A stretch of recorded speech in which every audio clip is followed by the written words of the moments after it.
देखिए, उत्तर प्रदेश में जनसंख्या नियंत्रण कानून जो है ना, वो ये अगर आप सोचें कि बस अगले महीने लागू हो जाने वाला है या 1-2 महीने के भीतर लागू हो जाएगा, तो ऐसा नहीं होने जा रहा। यहाँ तक कि ये योगी सरकार का जो मौजूदा कार्यकाल चल रहा है ना, फरवरी तक है, अगले साल तक, उसमें भी ये लागू नहीं होगा। तो ये कब तक लागू होगा? कब तक लागू हो पाएगा ये बताते हैं हम आपको, पर इसके लागू होने में देर होने का मतलब ये नहीं कि आप तीसरे की तैयारी करें। भाई बच्चे तो दो ही अच्छे।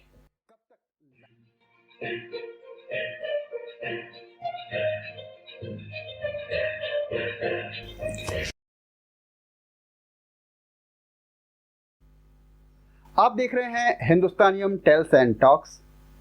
द एडिटर के 5वें एपिसोड में आपका स्वागत है। मैं हूं संजय श्रीवास्तव और आज का विषय है उत्तर प्रदेश में जनसंख्या नियंत्रण कानून आखिर कब तक लागू हो सकेगा। उत्तर प्रदेश का जनसंख्या नियंत्रण कानून जो अभी महज एक बिल है, अभी बना नहीं है, उसका इतना हल्ला है कि लगता है कि बस अगले महीने 2 महीने में ये लागू हो जाएगा और सबको या तो इसके नुकसान झेलने पड़ेंगे या इसके फायदे मिलने लगेंगे। इसी 15 अगस्त को प्रधानमंत्री मोदी जी या सूबे के मुख्यमंत्री महोदय योगी जी घोषणा करेंगे एक, और बस फिर क्या, शाही हुकुम की तरह ये फरमान जो है वो सारी आवाम पर लागू हो जाएगा। सबको इसको मानना पड़ेगा। कम बच्चे वालों को इनाम, नौकरियां बंटनी शुरू हो जाएंगी, इंक्रीमेंट मिलेगा, और ज्यादा बच्चे वालों को पनिशमेंट। लेकिन सच तो ये है कि इसे लागू होने में अभी इतना समय है कि जो तीसरी संतान की दिशा में आगे बढ़ चुके हैं वे तो अपने कदम पीछे नहीं खींच सकते, पर जो लोग और जो इसका छूट लेना चाहते हैं, इस आसन्न कानून के अनुसार अपने परिवार को नियोजित करना चाहते हैं, अपनी फैमिली को प्लान करना चाहते हैं, उनके लिए पूरा टाइम है, वो बिंदास ऐसा कर सकते हैं। पर इसके लागू होने में देर होने का ये मतलब नहीं कि आप तीसरे की तैयारी करें। बच्चे तो दो ही अच्छे। देखिए, ये ठीक है कि सरकार अगर चाह ले तो इस बिल को जल्द से जल्द कानून बना करके लागू करा सकती है। उसके पास बहुमत है और इस बिल का प्रखर विरोध भी नहीं होगा। बहुत हुआ तो किंचित संशोधन हो सकता है, वो भी सरकार की जो स्थिति है विधानसभा में उसके हिसाब से, उसकी मर्जी पर ही होगा। अगर उसने विपक्षियों की बात कुछ सुननी चाहिए और ये दिखाना चाहिए अपनी सदाशयता, तो खैर असल में सरकार को उस विधायी प्रक्रिया की खानापूरी तो करनी ही होगी जो एक बिल या विधेयक को कानून बनाने के लिए आवश्यक है। क्योंकि भले ही ये नारा सब बुलंद करते हों कि मोदी है तो सब मुमकिन है, लेकिन अभी भी देश में कानून और उसकी प्रक्रियाएं शेष हैं तथा कुछ संस्थान। तो ऐसे में बिल का जो प्रस्ताव, प्रारूप या draft Uttar Pradesh law commission ने रखा था, इसे सार्वजनिक किया गया था, जनता के पास, जनता के सामने लाया गया था, उस पर आम जन की राय लेने की बात हुई थी, वो पिछले दिन पूरी हो चुकी है। उसकी मियाद पूरी होने के बाद ये बिल फिर वापस लॉ कमीशन के पास लौट गया है। अब इन जन सुझावों को, उन जन सुझावों को जो लोगों ने इसके पोर्टल पर, इसकी वेबसाइट पर जा करके लिखा है, दिया है, उसको देखने में कुछ समय लगेगा। उन सुझावों को देखा जाएगा कि कौन से लेने लायक हैं, किन में बदलाव किया जा सकता है। अगर ये समय नहीं लिया, लॉ कमीशन ने समय नहीं लिया, 2-4 दिन के अंदर ही फिर से ले आई उस प्रस्ताव को, तो जाहिर है ये लगेगा कि जो राय ली गई थी जनता से, ये बस एक ढकोसला था, तो वो तो लेना ही लेना है उनको, तो इसमें समय लगेगा। उधर संसद में 6 से 9 अगस्त के बीच सांसद रवि किशन, जो गोरखपुर से सांसद हैं, वो इसको एक प्राइवेट बिल के रूप में पेश करेंगे। आपने जो मानसून सत्र जिस तरह से चल रहा है, लगता नहीं है कि ये पेश हो पाएगा, और अगर पेश हो पाया तो उस पर बहस हो पाएगी, और उसके कानून बनने के तो खैर कई चरण बाकी हैं। और ये बात संसद की। अगर हम इधर उत्तर प्रदेश की तरफ आएँ तो जो उत्तर प्रदेश विधि आयोग ने जो अब वापस लिया है जनता के सुझावों को, तो अगर बहुत जल्दी से जल्दी करेगी तो 15 अगस्त के बाद जनता से मिली राय को शामिल करेगी, और उसके हिसाब से जो प्रस्ताव है इसको संशोधित करके एक बार फिर सार्वजनिक करेगी। हो सकता है इसमें सितंबर तक का समय लग जाए।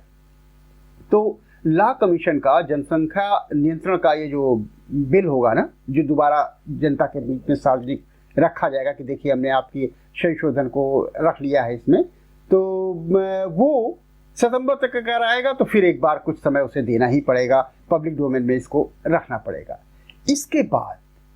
इसके बाद लॉ कमीशन वापस लेगा और फिर एकदम नए सिरे से इसको बना करके बहुत चाक चौबंद करके तब उसको सरकार को देगा। ये जो प्रक्रिया है ना, ये बहुत महत्वपूर्ण प्रक्रिया है। पूरे दस्तावेज को बहुत बारीकी से जांचा जाएगा। अब उसमें एक लंबा ना भी लगा तो कुछ समय तो लगेगा ही उसमें, क्योंकि तमाम अनुच्छेद हैं और तमाम विधाएं चीज़ें हैं, उसको बिल्कुल बारीकी से देखा जाएगा ताकि सरकार की किसी स्तर पर किरकिर ना हो कि वही उसको पेश करेगी। अब ये जब बन जाएगा तब इसे पेश करने के लिए लॉ कमीशन संबंधित मंत्री महोदय को अंतिम और निर्णायक प्रारूप देगा। मंत्री जी इस विधेयक को पेश करने से पहले हो सकता है इसे देखना चाहें, संभव है पढ़ना चाहें, न तो उनका आमला पढ़ेगा, उसमें भी थोड़ी देर लगेगा क्योंकि विधेयक 2 पन्ने 1 पन्ने का नहीं होगा, कुछ तो होगा उसमें। कि पूरी कोशिश होगी, मेरा मतलब है सरकार के मंत्री महोदय की भी ये पूरी कोशिश होगी कि ये सरकार का समय बीत जाए, चुनाव आ जाए, इससे पहले ही वो सदन से इसे पास करा ले। सदन से इसे पास कराने में दोनों सदनों से, यहाँ 2 सदन की व्यवस्था है उत्तर प्रदेश में, तो दोनों सदनों से पास कराना होगा। और पास कराने के लिए बहुमत तो है सरकार के पास, तो उम्मीद है कि इसे पास करा लेगी।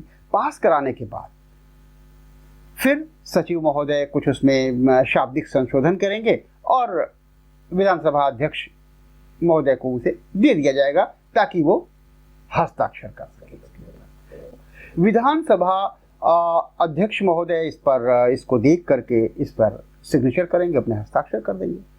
अब ये एक बड़ा काम पूरा हो जाएगा। लेकिन आप समझिए कि अगर सितंबर में लॉ कमीशन उसको वापस लेती है और अक्टूबर नवंबर में उसको देती है, फिर मंत्री जी देखते हैं, इन सारे प्रकरण में होते होते चुनाव बिल्कुल सर पर हो जाएंगे।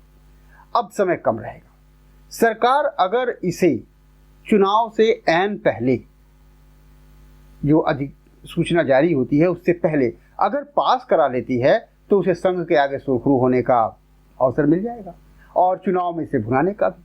पर सच बात तो ये है कि सरकार की इसे कानून बनवाने की जो है प्राथमिकता है वो सेकेंडरी है, क्योंकि चुनाव से पहले तो ये बेल सिरे चढ़ते दिखती नहीं है। साफ बात है, इतनी तेजी से काम हो जाए ये थोड़ा संभव नहीं दिखता, क्योंकि बहुत से इसमें कार्यालयी कार्य हैं, बड़े कागजी दांव पेच हैं। लेकिन इसके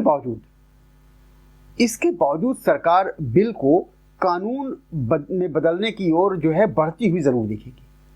सरकार दिखाएगी कि उसकी अपनी भागा दौड़ी में कोई कसर नहीं है।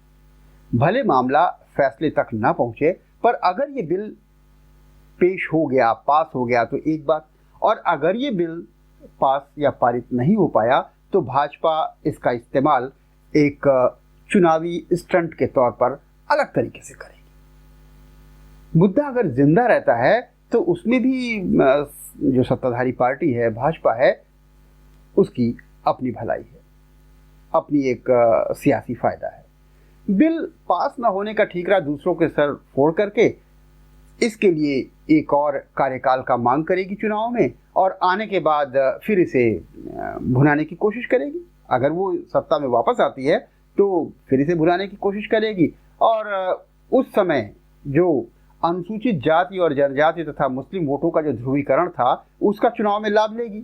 और उसके बाद भी अगर चुनाव में लाभ लेने के बाद फिर से आ जाती है सत्ता में तो उसके बाद भी उसको उसका लाभ मिलेगा। तो बिल का पास होना और न पास होना, चित और पट, दोनों स्थितियों में भाजपा फायदे में ही है। खैर, अभी विधानसभा से पास हो जाने के बाद और अध्यक्ष महोदय के दस्तखत के बाद मामला पूरा नहीं हुआ है, ये कानून नहीं बन गया है, ये कानून में बदल नहीं गया है बिल। इसे राज्यपाल के पास भेजना होगा, जिसके जरिए ये राजपत्र में जो गजट है उसमें प्रकाशित किया जाएगा। इसकी भी एक नियत प्रक्रिया होती है। एक के बाद बारी बारी गजट छपता है। एक गजट गया है छपने, फिर उसके बाद दूसरा गजट जो भी उसमें छपना जाना, क्या गजट किया जाना है वो देख के जाएगा। ऐसा नहीं कि गया और एक प्रिंट कॉपी आपने निकाल लिया, तो थोड़ा समय लगेगा। लेकिन हो सकता है कि सरकार प्रभाव डाल के अपना और राज्यपाल से कह करके जल्दी से जल्दी इसे गजट में प्रकाशित करवा दे, शामिल करवा दे। लेकिन अगर ये अगली साल तक, यानी चुनाव के जाने तक पास हो गया बिल, चुनाव में चली गई सरकार, उसके बाद गजट में गजटेड हो गया, ये पब्लिश हो गया, तो उसके बाद वो ऐसा नहीं है कि तुरंत उसी दिन से कानून हो जाएगा और लागू हो जाएगा, उसमें सजा या इनाम मिलने लगेंगे। जिस दिन से ये गजटेड होगा, जिस दिन से वो राज्यपत्र में प्रकाशित होगा, उसके उसी दिन के ठीक 1 साल के बाद ये कानून अस्तित्व में आएगा, लागू होगा। तो समझ गए आप? इस तरह से इस विधेयक को कानून बनने में तकरीबन 1.5 बरस लंबा रास्ता तय करना होगा। अगर बहुत जल्दी से, बहुत तेजी के साथ सरकार अपनी पूरी सदाशयता और तत्परता के साथ अगर काम करती है, पूरी सजगता से करती है काम, तो 1.5 बरस लगेगा। अब सरकार कितनी सजग है ये इस बात से पता लगेगा कि इस 1.5 बरस के दौरान, इस 1.5 साल के दौरान वो जो इसके बाकी काम है उसके करने की दिशा में कैसी तेजी जता रही है। जैसे स्टेट पॉपुलेशन फंड को बनाना, निर्धारित करना, क्योंकि सारे कामकाज जो जनसंख्या नियंत्रण के हैं उस फंड से ही तो चलेंगे। निधि नहीं रहेगी, फंड नहीं रहेगा, पैसा नहीं रहेगा तो कहाँ से काम होगा। है दूसरे, जो सेकेंडरी स्कूलों में पॉपुलेशन कंट्रोल के तौर पर एक अनिवार्य विषय पढ़ाने की बात कही जा रही है, तो इस विषय को बनाना होगा, उस पूरे प्रारूप को बनाना होगा, इसमें भी समय लगेगा। अगर वो जल्दी जल्दी शुरू कर देती है तो जाहिर से जागरूकता फैलेगी, और जब कानून कभी भी आए जागरूकता तो हमेशा ही ज़रूरी है, तो वो कितनी तेज़ी से करती है। फिर जितने प्राथमिक स्वास्थ्य केंद्र हैं वहाँ वो मैटरनिटी सेंटर खोलने की बात कर रही है, जहाँ से वो गर्भनिरोधक दवाएँ वगैरह चीज़ें बांटेगी, जिससे कि जनसंख्या रोकी जा सके। साथ ही साथ रजिस्ट्रेशन हो सके, जन्म का पता लग सके कि आंकड़ों में कितने बच्चे पैदा हो रहे हैं। अगर ये सब होते दिखता है और तेज़ी से होते दिखता है तो 1.5 साल के भीतर ही ये कानून आएगा, और सरकार वाकई गंभीर है, ये आप समझ लीजिए। और नहीं अगर ऐसा हो रहा है तो आप खुद समझदार। खैर, तो फिर मिलेंगे द एडिटर के अगले एपिसोड में। अपने विचारों को हमारे कमेंट बॉक्स में छोड़िए। आपके विचार हमारे लिए बहुत बहुत महत्वपूर्ण हैं। कोई सुझाव हो या कोई विरोध हो तो भी हम अगले एपिसोड में इसे, आपके सुझावों को, आपके विचारों को आपके नाम के साथ पेश करेंगे। तो तब तक, अगली बार मिलने तक के लिए नमस्कार, धन्यवाद।